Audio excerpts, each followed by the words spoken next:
Buenas tardes, buenas noches. ¿Cómo están el día de hoy? Bueno, me alegra verle. Quiero que abra, es tan amable, su Biblia en Primera de Corintios capítulo 10 y ubíquese en el versículo 8. Ese va a ser el pasaje que vamos a estar mirando esta noche, que vamos a estudiar.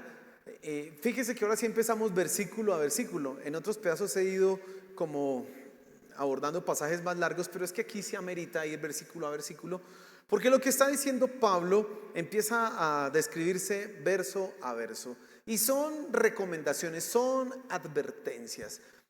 Pablo está de alguna manera preocupado, y fíjese que a lo largo de la carta a los Corintios, nosotros vamos a notar que se ha repetido ya dos veces, al menos lo ha dicho Pablo en la carta, ha advertido con respecto a la inmoralidad sexual.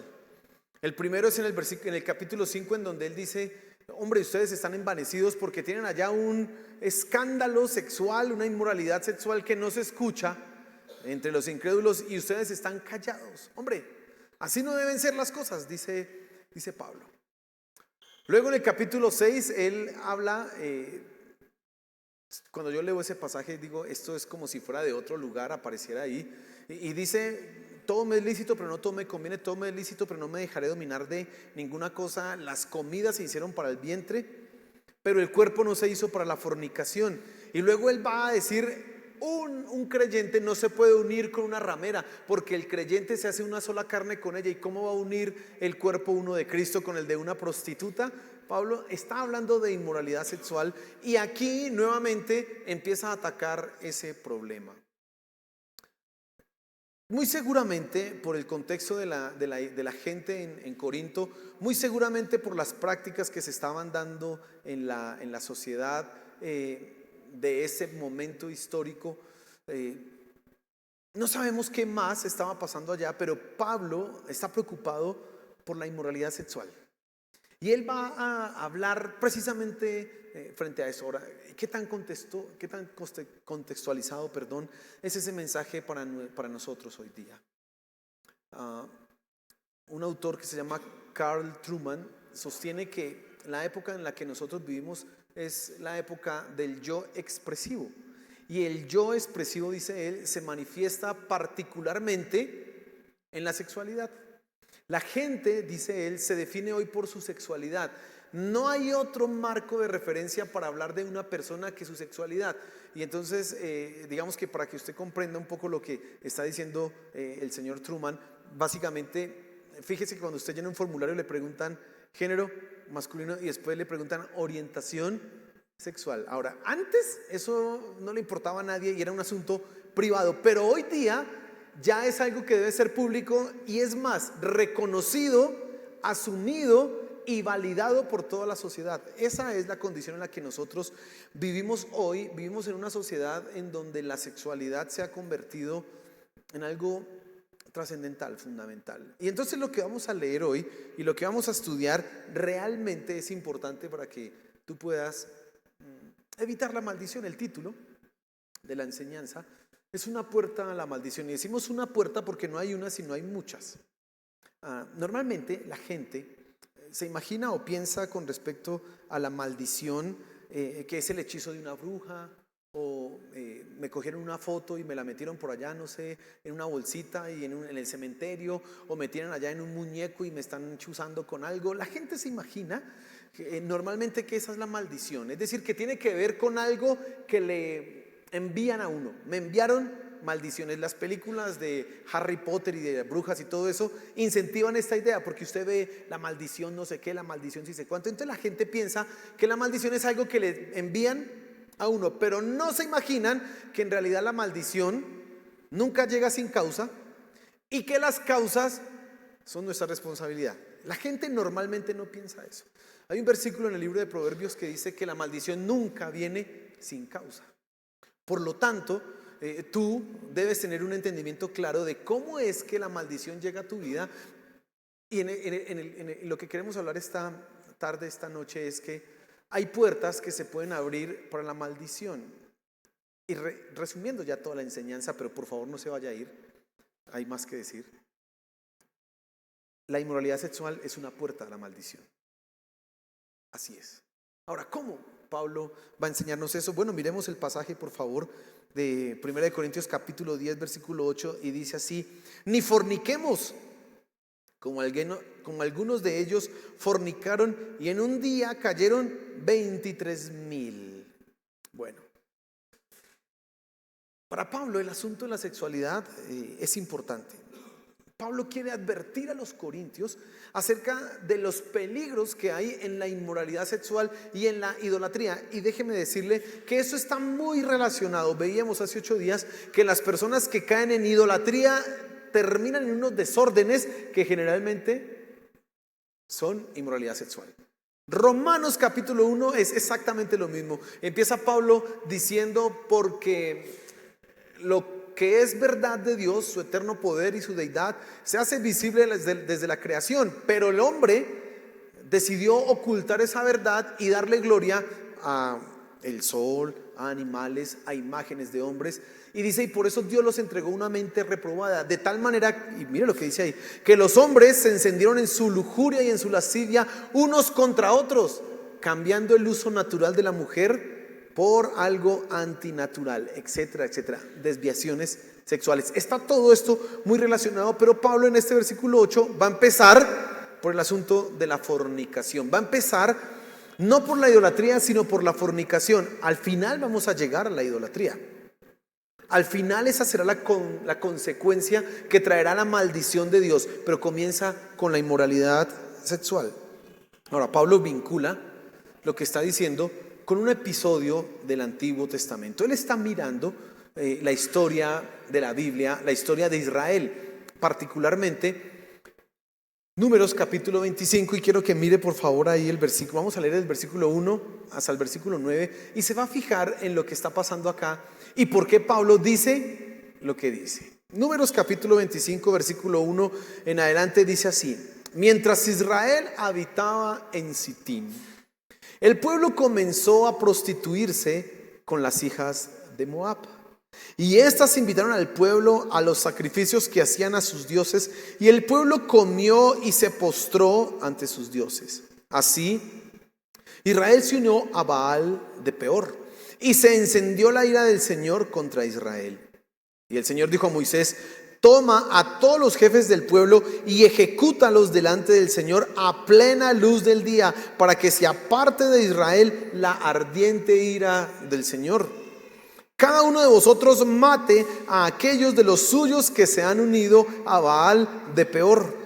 Y he aquí que un hombre, uno de los hijos de Israel, vino y presentó una madianita a sus parientes a la vista de Moisés y a la vista de toda la congregación de los hijos de Israel, que lloraban a la puerta de la tienda de reunión. Y cuando lo vio Finés, hijo de Eleazar, hijo del sacerdote Aarón, se levantó de en medio de la congregación y, tomando una lanza en su mano, fue tras el hombre de Israel, entró en la alcoba y los traspasó a los dos, al hombre de Israel y a la mujer, por su vientre.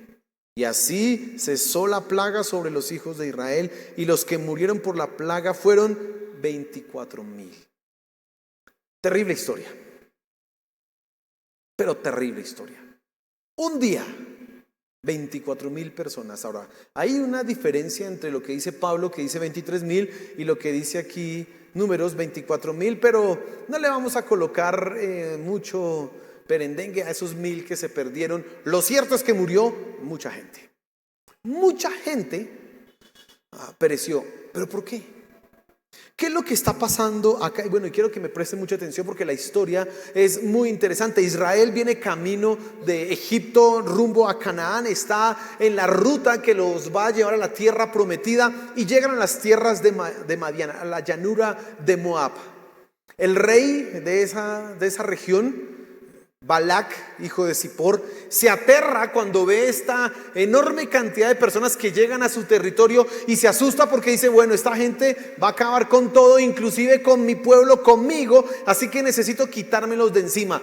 Decide contratar a alguien para que maldiga a esa nación, y ese que decidió contratar se llamaba Balaán. Le prometió fortunas, ingentes cantidades de dinero. Balaán, que es un profeta brujo, adivino, mago, pagano, tiene de alguna manera un conocimiento de Dios. Y él, cuando Balaán lo manda a buscar, dijo: yo no iré si Dios no me permite ir. Dice así. Y Dios le dice: no maldiga a ese pueblo, no vaya. Pero como Balaán es un hombre ambicioso, pagano, que no se somete a la voluntad de Dios, decide aún así ir. Y ahí es cuando usted encuentra esa historia de Balaán y la burra. ¿Recuerda usted que hay una burra que habla? Bueno, es ahí donde aparece, porque la burra, que no es tan burra, resultó siendo más inteligente que el inteligente del Balaán. Lo cierto es que la historia continúa. Balaán llega finalmente a esos montes en donde pueden ver a todo el pueblo de Israel, y Balac le dice: bueno, maldíceme a este pueblo, y entonces tráigame aquí, vamos a hacer un sacrificio, y voy a escuchar qué es lo que me dice Dios con respecto a este pueblo. 3 veces va Balaam, a buscar la palabra de Dios, a ver qué podía hacer contra Israel, y las 3 veces empieza Dios a decirle a Israel: Israel es mi hijo, Israel es mi pueblo, Israel será bendito, los madianitas van a desaparecer. Y hay un versículo muy llamativo que siempre que leo esta historia me llama bastante la atención, y dice: porque Dios no ha notado maldad ni defecto en Jacob. Y es increíble, Jacob, esos israelitas venían de haber murmurado ya 10 veces en el camino contra Dios, pero él dice: no he hallado defecto en Jacob. Y luego dice, digamos que este es el resumen de todo eso que está pasando ahí: contra Israel y contra Jacob no hay maldición, ni conjuro, ni nada que funcione. Y Balaán entiende eso, y Balac no lo entiende mucho, pero bueno, ahí se acaba esa historia, porque Balaán no puede maldecir al pueblo de Israel. Pero como Balaán es astuto, decide aconsejarle a Balac lo siguiente: bueno, el problema con este pueblo es que mientras Dios esté de su parte, no hay maldición que funcione contra ellos. Mientras Dios los defienda, ni que usted me pague todo su palacio lleno de oro, vamos a poder hacer nada contra ese pueblo.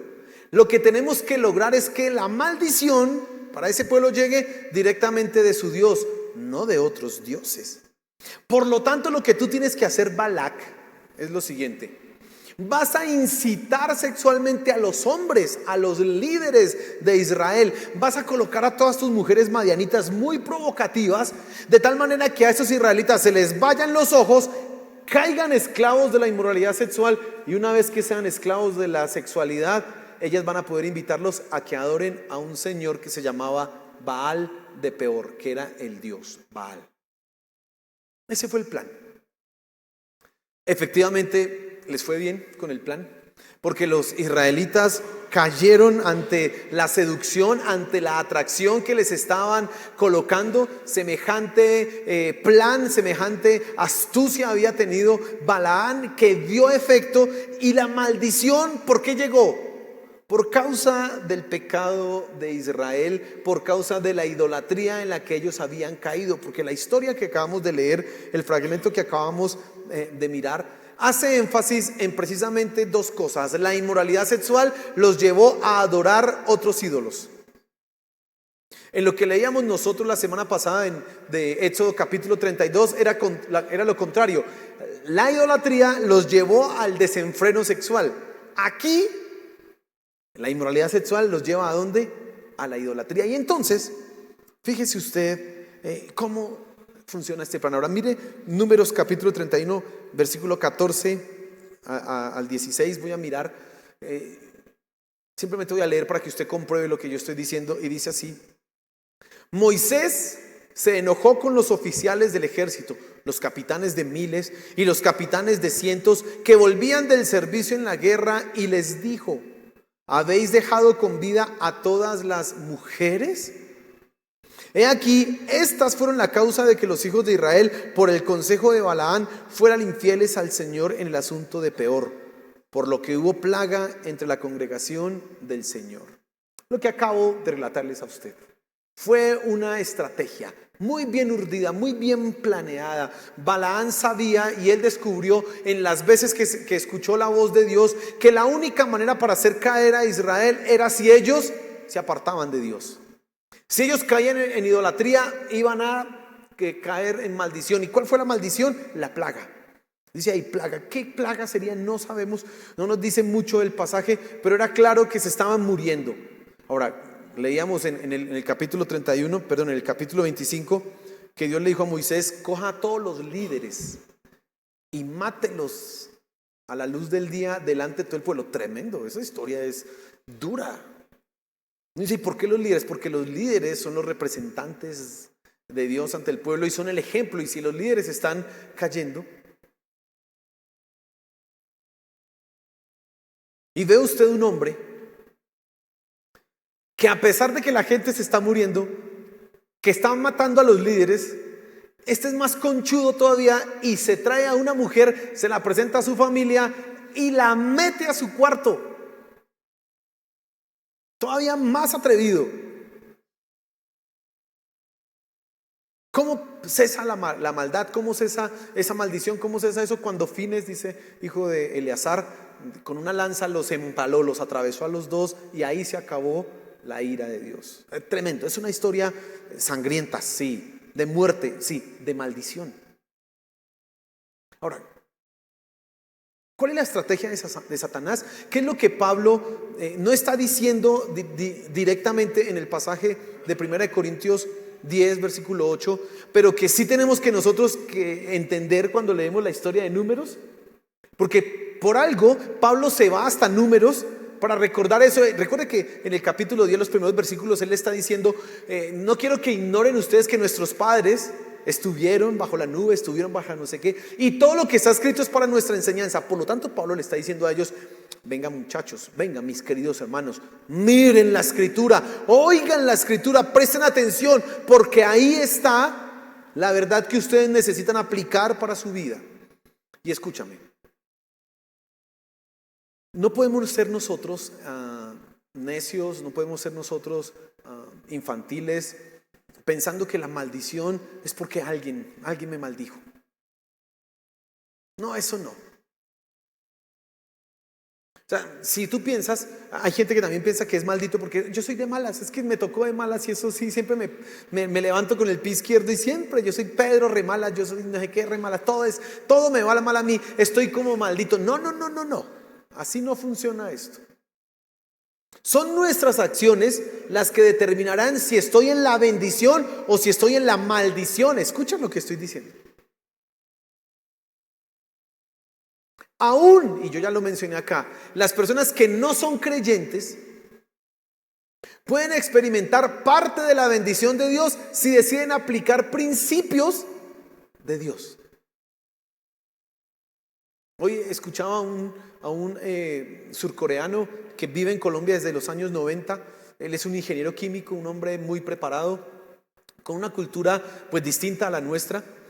Y él decía que si los colombianos aprendieran a ahorrar y a invertir bien, cambiarían su situación económica y su mentalidad. Imagínense lo que está diciendo él.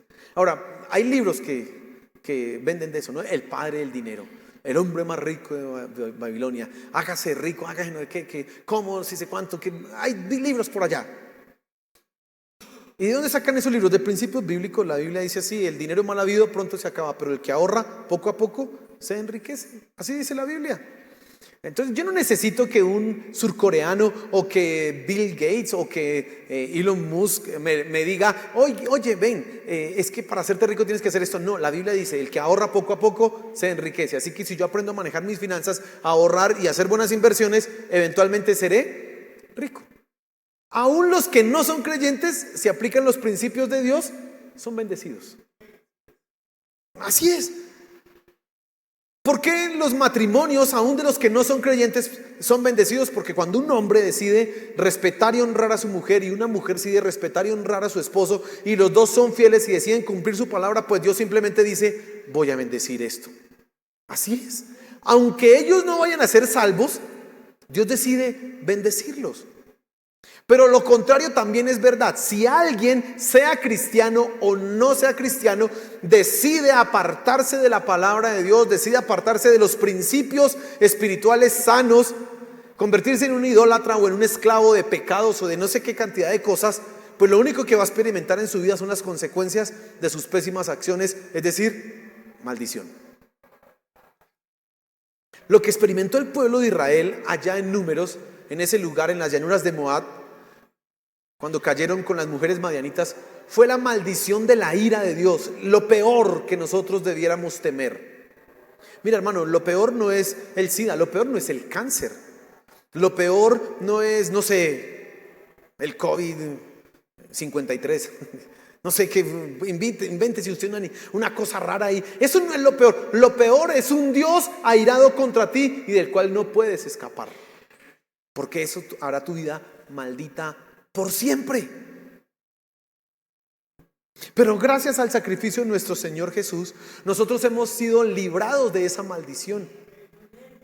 Solo con acercarnos a Él, con esa sangre que se derramó en la cruz del Calvario, toda maldición sobre nosotros, su ira fue quitada. Aleluya. Ya no hay sobre nosotros ninguna maldición. Lo que dice Colosenses, el acta de decretos fue anulada. Ya no hay. ¿Qué es lo que dice Pablo? Si Dios es con nosotros, ¿quién contra nosotros? Dice luego, ¿qué me podrá separar del amor de Dios que es en Cristo Jesús? Y él enumera una cantidad de cosas para después resumir. Bueno, mejor para no hablar tanto, ninguna cosa creada, dice él así, me podrá separar del amor de Dios. Y es que, ¿sabe? Todo lo que vemos nosotros es creado, inclusive Satanás. Así que si no hay nada creado que nos pueda separar del amor de Dios, hermanos, somos benditos. Pero hay una estrategia de Satanás. Hay un plan de Satanás que sí quiere que tú seas maldito, que tú caigas en la ira de Dios, que tú caigas en las redes que te van a llevar precisamente a la maldición. ¿Y cuál es ese plan? Bueno, lo estamos viendo ahí en Números. Y precisamente la advertencia que hace Pablo es con respecto a la inmoralidad sexual. Y entonces, mientras tú y yo permanezcamos fieles a Dios y no cedamos a la idolatría, nuestras vidas estarán protegidas, y yo creo eso firmemente. Hermano, no hay que tener temor. Que es que la bruja de la esquina lo maldijo. Tranquilo, hermano, usted está con Dios. Eso por más rezos y contrarrezos y reaguas que le eche, eso no hay problema. Está perdiendo el tiempo la señora bruja, porque contra nosotros no funciona nada. ¿Lo estás escuchando? Usted llénese de eso. Amén, contra mí no funciona. Pero si usted anda con idolatría y si usted anda con pecados, ahora sí, hermano, no tema a la bruja, tema a Dios mismo, porque Él sí, Él sí. Bien dijo el Señor Jesús, no teman al que puede matar el cuerpo, teman al que puede destruir el alma en el infierno, es decir, a Dios. Y entonces, ¿cuál es el plan de Satanás? Bueno, hay un sistema en este mundo que básicamente está diseñado para que el hombre ande en un desenfreno sexual. Escuche lo que estoy diciendo. Hay un sistema en este mundo que está diseñado para que el ser humano, hombres y mujeres por igual, anden desenfrenados sexualmente. Está orquestado así. Y es muy evidente en la cultura en la que nosotros vivimos. La libertad sexual en los años 60 cambió un significado de la intimidad entre el hombre y la mujer. Antes de eso, la intimidad, por lo menos a viva voz, era un privilegio solamente de los casados y que tenía un propósito principal, que era procrear, y claro que había el deleite y el disfrute, pero en un marco de el matrimonio. Así que era un privilegio. En la Biblia se sancionaba la fornicación y el adulterio con pena de muerte. Y en las sociedades occidentales, pues también eso se veía muy mal. Pero en la década de los 60, y no puedo ahorita darle un curso a usted de historia de todas estas cosas, pero en los 60 esto cambia. Y ahora empiezan a decir todos esos hippies allá en California, en Francia, en Londres, todas esas cosas empiezan a decir, el sexo en realidad es para disfrutar y no debe ser exclusivo del matrimonio. Así que quitaron de la sexualidad la idea de que es la unión entre un hombre y una mujer que se aman y que se han prometido amor hasta que la muerte los separe. No, ahora no interesa. Ahora desde que podamos pasarla bien y como disfrutar la vida es un derecho que todos tenemos y el sexo sirve para eso, pues no importa. No media un compromiso. Y ese es el libertinaje sexual que se despertó en los 60. En la misma década de los 60 y que también favoreció esto, la píldora anticonceptiva dio la luz, los métodos anticonceptivos aparecieron y entonces quitaron una de las consecuencias menos agradables, los embarazos. Y si ya no había embarazos, entonces ahora sí que podemos tener intimidad, sexualidad, sin preocuparnos por los niños. Y entonces dijeron que ya la sexualidad no estaba vinculada a la procreación del ser humano, a la procreación de la especie. Ya no. Ahora la sexualidad se convirtió netamente en algo que era para el deleite, para el disfrute. Pero siguió avanzando. En 1920, 30, 40, Hollywood tenía un comité que antes de que una película o un guión siquiera fuera admitido para convertirse en película, para pasar a producción, debía ser aprobado y había un protestante, un sacerdote y un representante de los cineastas. Y entonces si se burlaban por ejemplo de Cristo, esa película no se hace. Si había mucha violencia, esa película no se hace. Y si había sexualidad, tampoco se hacía. Bueno, después de los 60 ese comité desapareció y por eso usted ve que ahora se puede hacer cualquier cantidad de cosas. El pudor y la vergüenza desapareció. A tal punto que hoy los famosos son las estrellas de películas de pornografía. Tenemos un representante hoy de no sé qué Ministerio de la Igualdad o yo no sé qué que era o es, yo no sé qué es lo que es la persona, pero era una estrella porno. Y ahora todo el mundo lo aplaude. Y pareciera que esa estrella, esa persona, es igual que un artista normal. Y entonces todo el mundo, ay, mira, fue estrella porno, ay, bravo, mire, siga el famoso. ¿Por qué? Porque hoy ya no hay vergüenza con eso. La sexualidad se vulgarizó. Y la pornografía, que antes era de búsqueda muy difícil, porque el simple hecho de entrar a un lugar donde se veía pornografía, ya usted entrar a ese lugar, uy, qué oso porque me ven a entrar, aquí ya no, porque con el advenimiento de los teléfonos inteligentes y de la internet, el acceso a la pornografía se hizo tan fácil que hoy los esclavos a la pornografía son más. Después del 2007 que se lanzó el iPhone, hay estadísticas que demuestran que la pornografía se hizo mucho más popular en nuestra sociedad. La gente hoy consume pornografía fácil, sin ningún problema. Y ya no lo ven como algo malo. En el colegio donde yo trabajo, los niños hablan de que ven películas pornografía y no les da pena. No les da vergüenza. Las niñas igual.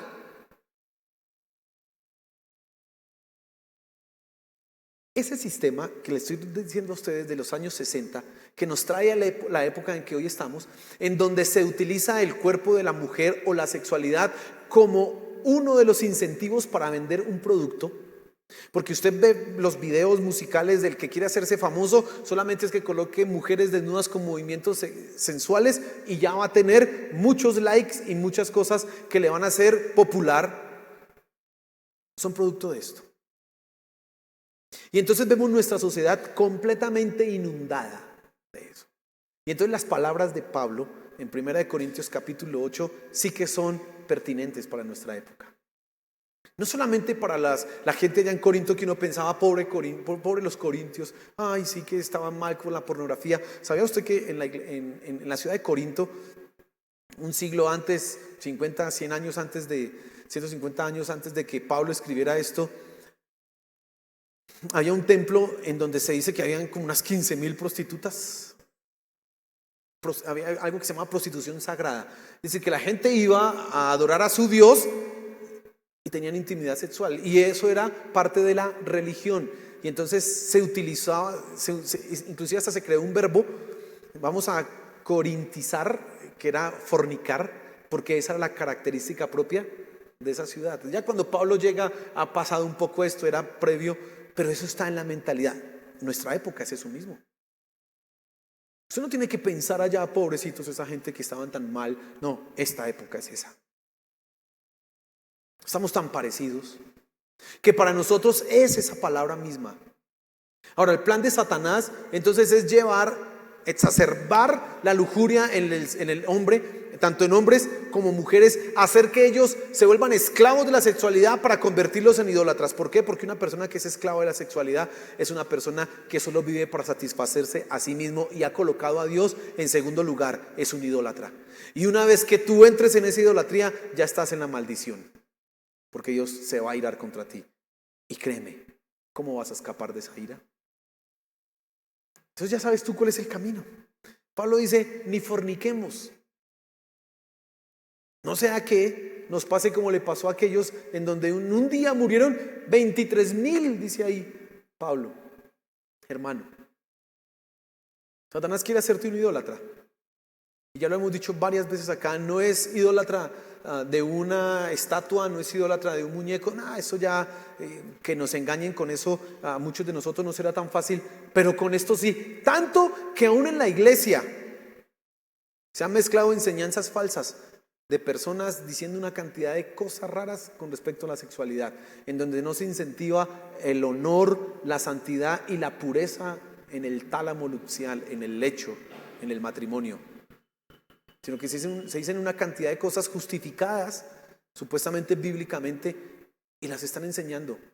Son idólatras, han caído en las redes de Satanás, no se dan cuenta que están a punto de que la maldición, la plaga, se haga real en ellos. Hermano, tenemos que cuidarnos. Esta época en la que vivimos nosotros es propicia precisamente para que nosotros nos volvamos fornicarios. Dirá usted, no, pero pastor, no, yo soy fiel a mi esposa. Bueno, ¿y qué pasa en tu mente y qué pasa en tu corazón? Porque la fornicación y el adulterio no es solamente físico. Se da aquí y se da aquí. ¿Qué pasa ahí en tu mente y en tu corazón? ¿Quieres evitar la maldición? Lucha contra este sistema. Denúncialo. En tu casa ten normas de santidad. Sé radical con eso. Sé firme.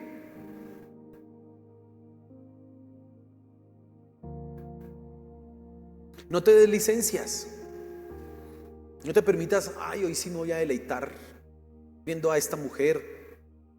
O ahora las mujeres viendo a este hombre.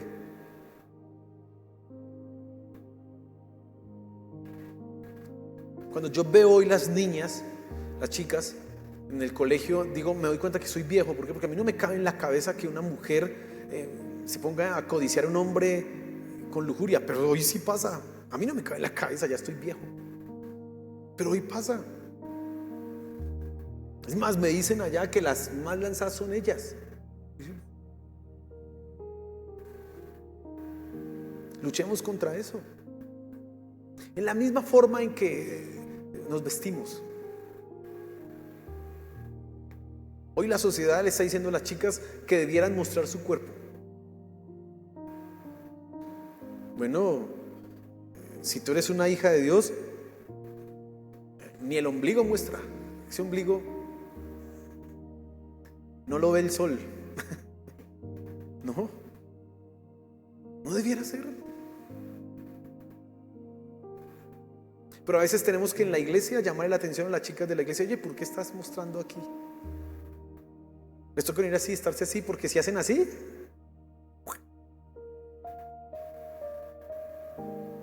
y están tan engañadas algunas que dicen, pero si así se expresa mi personalidad, si me sexualiza el pecado del otro, sí, ¿cómo no? Así dicen, ¿no? Lucha tú contra eso, papá. No piense que esa es la libertad de mi hija. No, ¿cuál libertad? No le dé esa libertad, punto. Dígale, mientras viva aquí, así se hace y punto. Ya verá si usted de vieja querrá hacer, pero ya aquí es así y punto. No sea que uno le pregunte a la niña, ¿y tú por qué te pones eso? Pues mi mamá me compra eso. Los hombres tienen que luchar, porque por algo el plan de Balaán no fue contra las mujeres sino contra los hombres. por algo, porque uno, eran la autoridad, y dos, son más susceptibles a caer por los ojos. Así que póngale allá a esas viejas moviéndose sensualmente y verá que eso van a caer todos los israelitas. Y efectivamente, 23,000. Así que a nosotros, caballeros, nos toca aprender una disciplina con los ojos, con las mentes y con nuestros corazones. Nos toca ser capaces de decir juntamente con Job: hice pacto con mis ojos. ¿Cómo habría yo de mirar a una virgen para desearla? Dice así Job. Dice: y si lo hice, que venga otro y se acueste con mi mujer, que venga otro y se aproveche de ella. Imagínense el juramento de Job, porque está tan seguro de lo que ha hecho que dice: si fallé en eso, pues que venga otro y se acueste con mi esposa. Ese es nuestro llamado, esa debe ser nuestra realidad. Que podamos hacer un pacto con nuestros ojos, con nuestra mente, con nuestros corazones, porque hay un peligro en esto. Hay un camino a la maldición. Que Dios nos guarde, amén. Señor, gracias por tu palabra. Gracias. Vemos cómo Satanás está ensañado en contra de nosotros y se ha tomado el trabajo, Señor de los cielos, de articular todo un sistema que a cada paso, a cada segundo, a cada instante buscará nuestra caída. Señor, por favor, guárdanos. Te lo suplico, guárdanos. Que de ninguna manera seamos engañados nosotros por estas astucias y artimañas de Satanás, no. Sino que estemos firmes, vigilantes, velando sobre lo que ven nuestros ojos, sobre nuestras mentes, nuestros corazones, lo que deseamos. Señor, por favor, yo no quiero estar bajo tu ira, bajo tu maldición. Yo quiero estar en el camino que me lleva a ser más como tú, en el camino de la bendición. Señor, ayúdanos, por favor, ayúdame.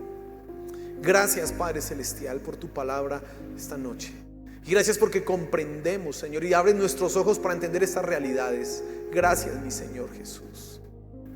Gracias. Mira, si hay alguien que está luchando con eso, Padre, te suplico en el nombre del Señor Jesús que le des libertad. Espíritu Santo, obra en esta vida, en estos corazones, y que puedan ellos experimentar la libertad de los hijos de Dios, que podemos vencer el pecado y nada que se interponga en nuestro camino nos podrá apartar de ti. Señor, por favor, glorifícate. Gracias, mi Señor Jesús. Gracias.